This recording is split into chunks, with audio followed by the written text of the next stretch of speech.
आमच्या सर्वांचे मार्गदर्शक देशाचे नेते शरदचंद्र पवार साहेब यांनी घालून दिलेल्या विचारावरती काम करणारे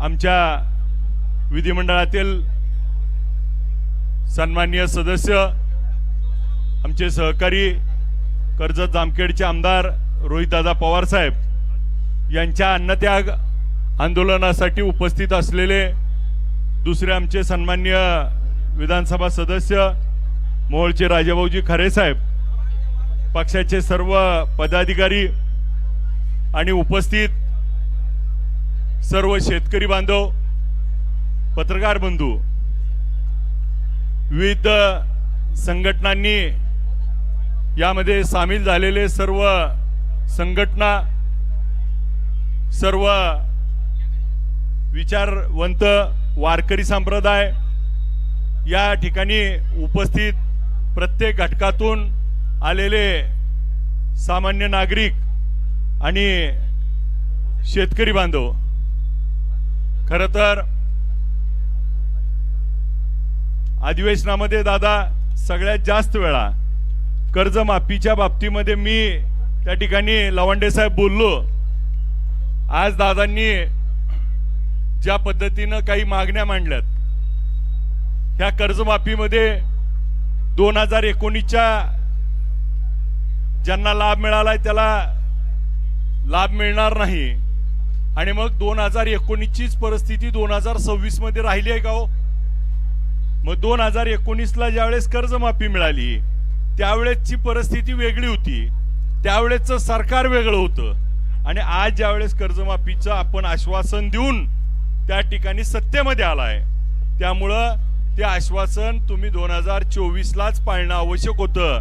परंतु 2 वर्ष काढली आणि मग दुसऱ्या बाजूला मात्र आता इतक्या नियम अटी शिथे त्या ठिकाणी लावल्यात की त्या ठिकाणी प्रत्यक्षात कर्जमाफी मिळणार हा त्या ठिकाणी SIT लावून संशोधन करण्याचा विषय होऊ शकतो इतका.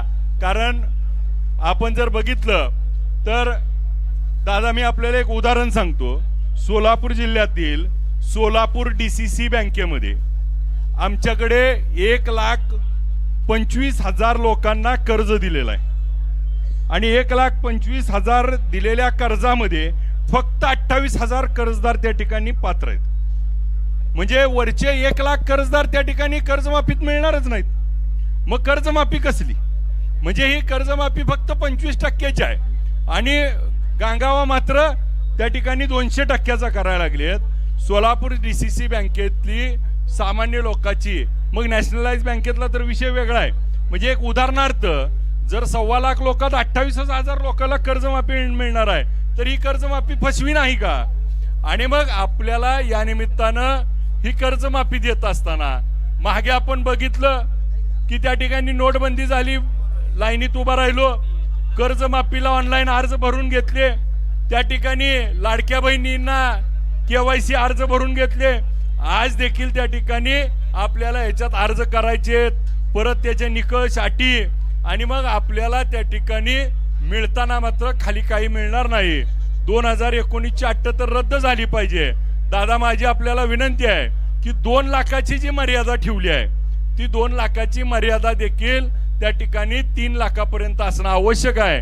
कारण 2 लाखाच्या त्याचं कारण असं आहे की 3 लाखापर्यंत आपल्याला कर्ज मर्यादा दिलेली आहे, आणि मग 3 लाखापर्यंत कर्ज घेतलेल्या लोकांना 2 लाख कर्ज दिलं तर त्या ठिकाणी कर्जमाफी होत नाही. तर ती मर्यादा 2 लाखाची 3 लाख केली पाहिजे, ही त्या ठिकाणी मागणी करावी. आणि त्याचबरोबर आज या अटी शर्तीमध्ये जे पैसे ज्यावेळेस कर्जमाफीतले 50,000 मिळणार आहेत किंवा 2 लाख, त्यानंतर ती कर्जमाफी झाल्यामुळे तो OTS मध्ये जाणार आहे, आणि OTS मध्ये गेल्यावर परत कर्ज मिळायला अडचण निर्माण होती. तर त्याला ती OTS ची अट नसावी आणि त्याला सिबिलवरती इफेक्ट नसावा, जेणेकरून परत त्याला कर्ज मिळत असताना. अजून एक दादा त्याच्यामध्ये आपण बघितलं असेल तर काल महसूल मंत्री महोदयांनी सांगितलं की ज्याच्याकडे ट्रॅक्टर आहे त्याला कर्जमाफी नाही. मग ट्रॅक्टर असणाऱ्याला शेतकऱ्याला कर्जमाफी नाही, मग शेतकऱ्याला कर्जमाफी ट्रॅक्टर घ्यावे म्हणून त्या ठिकाणी आपण योजना दिली, ट्रॅक्टर घेतले, आणि आज ट्रॅक्टरच थकीत आहेत, ट्रॅक्टरच अडचणीत आहेत हप्ते, आणि मग शेतकऱ्याला अडचणीत आणायला तो ट्रॅक्टर जबाबदार आहे, आणि आता कर्जमाफी मिळायला पण ट्रॅक्टर नको. म्हणजे डबल सरकार त्या ठिकाणी भूमिका घेतंय.